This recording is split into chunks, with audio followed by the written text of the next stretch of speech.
This happened to me a few years ago, in my old one-person flat.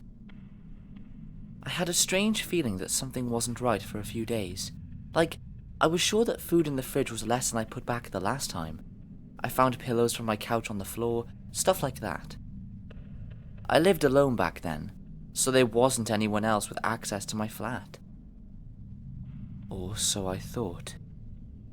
Well, one night I woke up around 1 in the morning, sweating, and even though I didn't remember, was sure I woke up from a nightmare.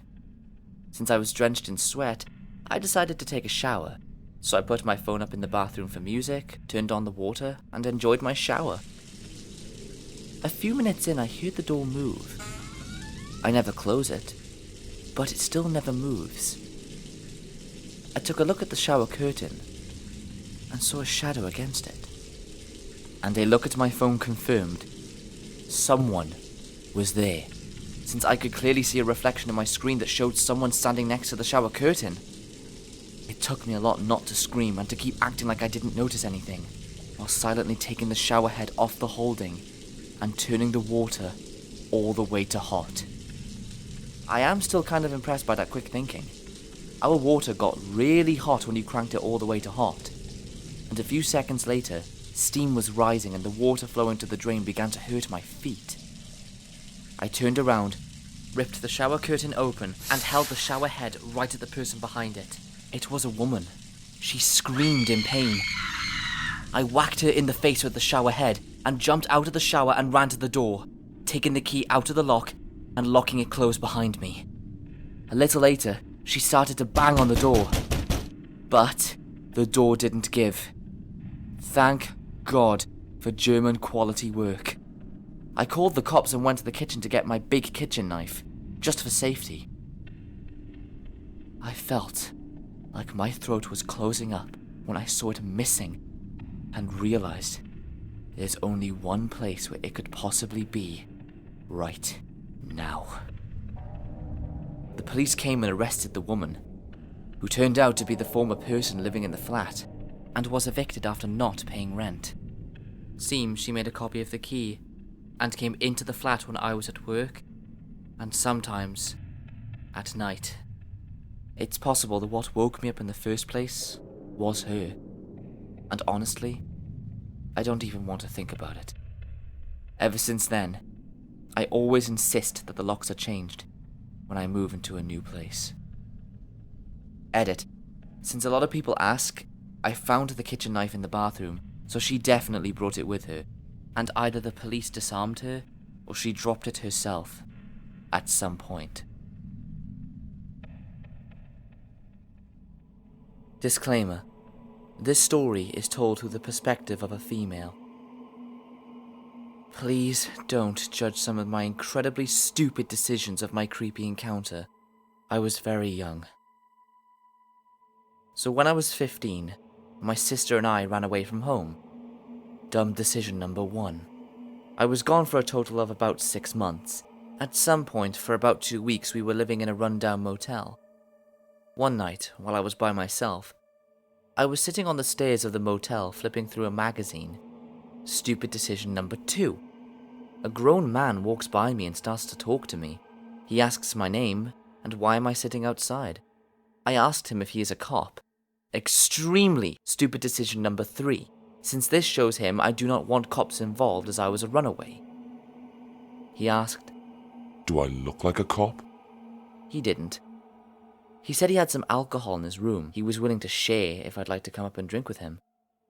At 15, to me, free alcohol sounded great. I said okay, and went with him to his room. Stupid decision number 4.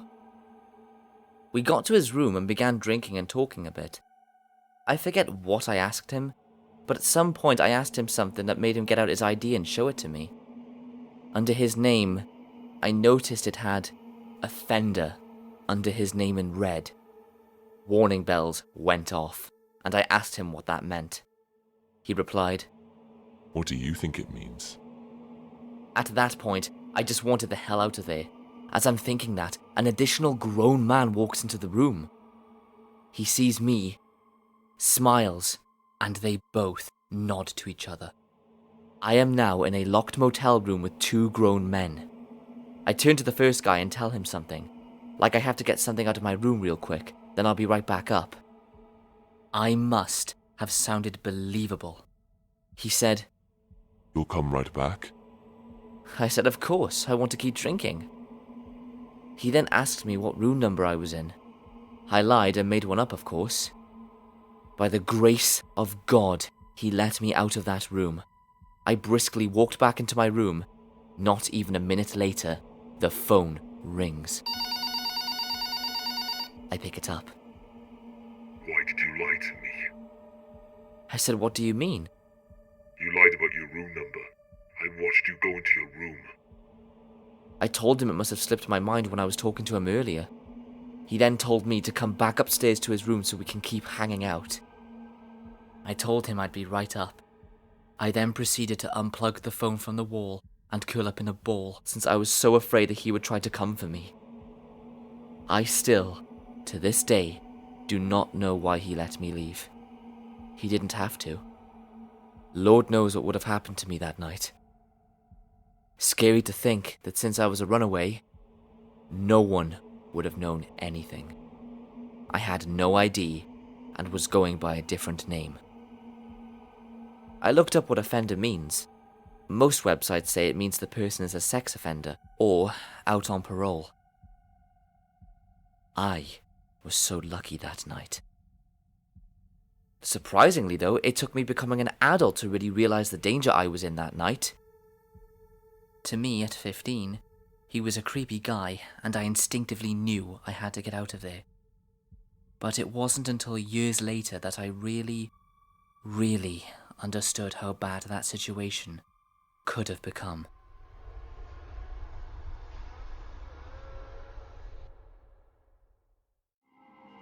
I live in a small town in South Africa. Near my town there is a large patch of woods, and since the outbreak of coronavirus, I haven't been in the woods for a long time. Until yesterday. So my friend called me to ask if I wanted to join him and a few other mates to play a game of paintball in the woods, and obviously I was keen. I got my paintball gear and gun and headed off to my mate's place. There were 6 of us. Chase, Liam, Matt, Joey, Stephen, and obviously me. We headed off to the woods, but made a few stops to fill up on petrol and some gas for the paintball guns. When we finally got to the woods, we parked the cars, got in our gear, and ventured out into the forest to find the perfect spot to paintball. Eventually we got deep enough, and to an area with sufficient cover and space to play a good game of capture the flag. We played a couple of games, and, since it's winter, it got dark really quickly. But we planned for this and brought our flashlights, and decided to play a couple of night games, which is extremely hard, especially in the forest we were in. During one match, Joey and I decided to sit out because we were both tired and just needed a quick breather, and the others continued to play from a significantly good distance away from us. While we were chilling, I was rolling up a joint, yes, I'm a pothead, and Joey went to go take a piss a couple of meters away from me. While I was busy rolling, I had the flashlight pointing towards myself since there was no other light to allow me to see what I was doing. It was completely dark. I couldn't even see 2 meters ahead of myself because of how dark it was. Suddenly, I heard footsteps coming my way, but I thought it was Joey, and I soon realized I couldn't see any light from his flashlight. So now I was more vigilant, but still relaxed, thinking he's trying to play a prank on me or something. But the footsteps stopped a few meters away from me, so I lifted up my flashlight and pointed it in the direction where I heard the footsteps and scanned the area, but just saw bushes and trees, and I just thought it might be Joey hiding in the bushes or behind a tree waiting to give me a jump scare. Then I heard the footsteps coming in the opposite direction, and when I looked, I could see it was Joey, because he was holding his flashlight. That's when I stopped what I was doing and picked up my flashlight and paintball gun, and when Joey reached me, I whispered, "Bro, I think there's someone over there." And Joey obviously didn't believe me and just said to me to stop being a baby. But he soon regretted saying that, because I decided to do one last scan from where I heard the footsteps, and to my horror, I saw someone peeking and staring right at me from behind a tree, probably 10 or 11 meters away from us. I just shouted, "What the actual fuck?" And when Joey heard me say this, he looked at me and where the man was and instantly jumped up, picking up his paintball gun also. We stared at each other for at least 2 minutes, but it felt like forever until he stepped out from behind the tree. He was a large man, at least 6 foot. Was honestly filthy, like he hadn't taken a bath in years. He was wearing baggy ripped up jeans and an old dirty zipped up bomber jacket. Plus, we could see that he was on something. Or he was just batshit crazy. And he was holding something behind his back. He finally said, What are you guys doing out here when it's so dark? Joey stuttered with fear in his voice. We were just leaving. But the man nodded his head in disagreement and said, No, you're not. Your friends are still playing the game. I felt a shiver down my spine. How about we play a game of our own while we wait for your friends? And that is when he finally showed us what he was hiding behind his back. And it was a large machete. That's when I knew we had to get out of there. That's when I aimed my paintball gun at him, and in the toughest way I could muster up, I told him, "Leave now, or I will shoot." Even though I only had about 6 or 7 paintballs loaded. And Joey did the exact same thing, by aiming his gun at the man, even though he had no paintballs in his gun. But the man didn't even flinch, but did something that honestly made my skin crawl. He just smiled and said, The game starts now. and suddenly he just rushed to us, so I told Joey to run while I fired my last bullets at him, and luckily I shot him in the head, which caused him to fall. So that was our chance to book it and link up with our other friends. As soon as we started running, we heard his footsteps again, and he was actually gaining on us. We could barely see, but we couldn't slow down because we knew what would happen if we did, so we just carried on sprinting our hearts out until we could hear other paintballs being fired, so we knew we were close. Joey started shouting to get everyone's attention, and all of a sudden, I heard a huge thud. Joey tripped and twisted his ankle. I turned around to help him, and when I did, I could see the man running full sprint towards us. In that moment, I thought it was going to be the end for us. But our friends heard our screams for help and rushed to us, and when they saw the man, they just started firing at him. He knew he wasn't going to be able to take us all on, and he decided to turn around and disappear into the forest. We helped Joey up, rushed to our stuff, and rushed to the cars. When we got to my friend's place, we helped Joey treat his ankle, and I proceeded to tell my friends everything that happened. And they were all creeped out. It's safe to say that the next time I'm in those woods, I will be more vigilant. From 2013 to 2019, I worked in outdoor education at many different summer camps and outdoor education centres in Canada, mostly Ontario, but I did spend a season in the Rocky Mountains. Having grown up going to sleepaway camps and eventually participating in month-long leadership programs with backcountry canoeing components, I was well prepared to lead a group of teen girls from a camp in Georgian Bay on a 2-week camping trip in the Temagami region during my first year as a counsellor. The Temagami region is located between North Bay, Sudbury, and Timmins, Ontario. This region is home to many provincial parks, wonderful hiking and canoeing routes, and the Bear Island Indian Reserve. Our route was fairly typical, and began in Whitefish Falls region, ending at Highway 11 after 14 days of paddling, portaging, hiking, and campfire making. We had a satellite phone to check in with our camp director every day, and in case of an emergency, we also had multiple exit points along the route. Until our second to last night, we were having fun and having a relatively uneventful time, besides some mild dehydration and the usual bumps and bruises. Near the end of our trip, we were doing some free camping on the shore of an uninhabited island in Bear Lake that is recognised as part of the Bear Island Indian Reserve. It's a beautiful area, and we were across from the main island that the majority of the 250-person population inhabits. We had put out the fire and gone to bed when, about an hour after falling asleep, I was jarred awake by the sound of a loud motorboat. Obviously, this isn't that weird because it's a large lake and many people use boats to reach the mainland or their homes on secluded islands.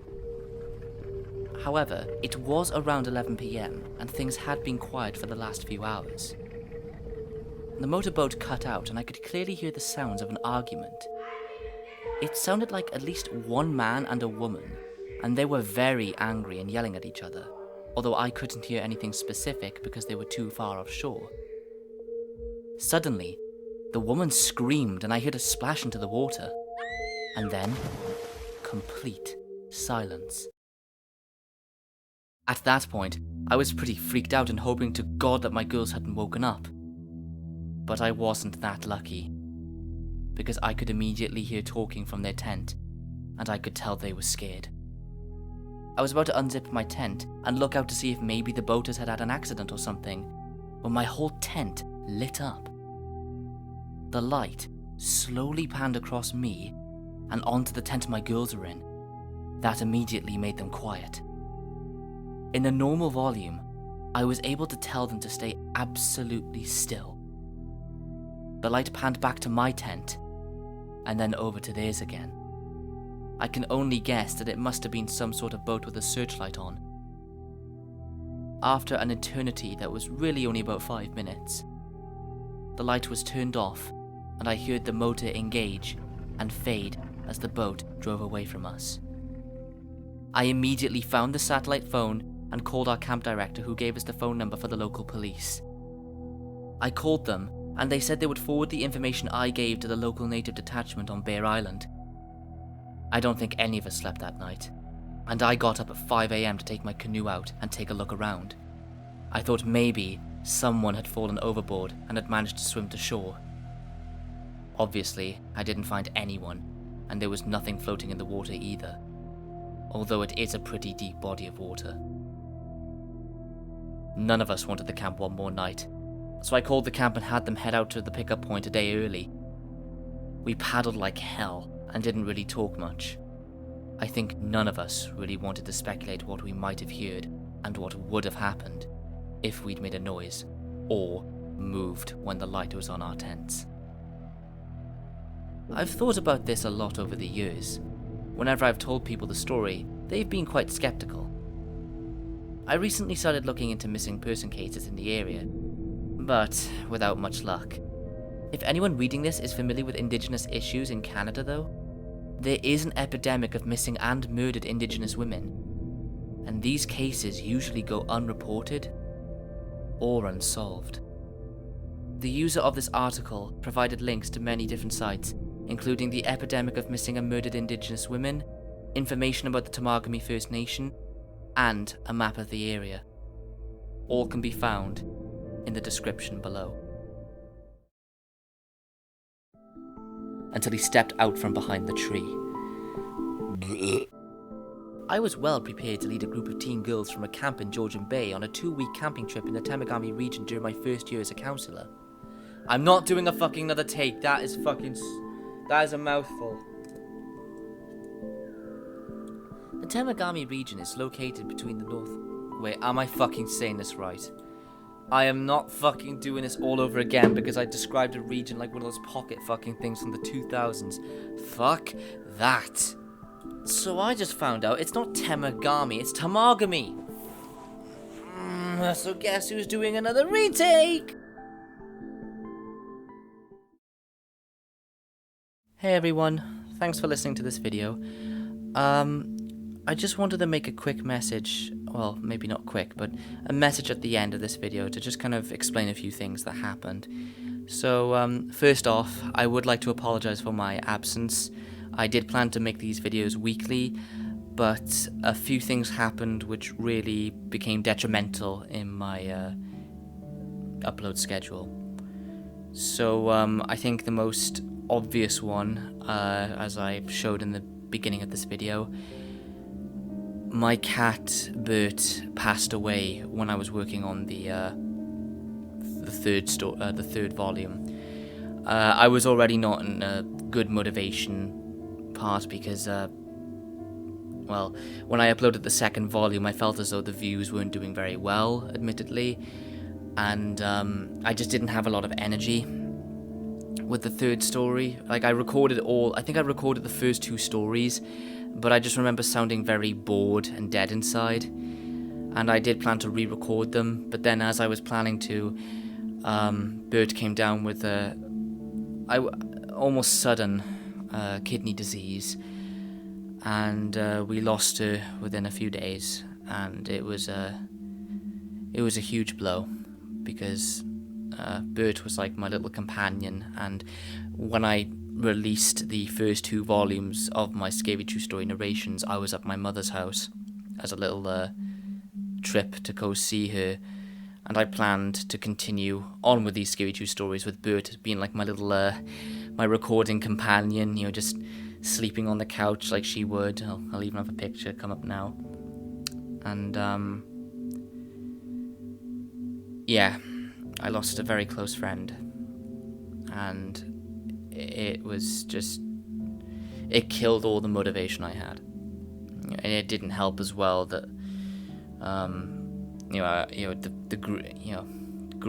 grieving and depression, and and when I thought I was getting better, she appeared in a dream that left me waking up with tears stained all down my face.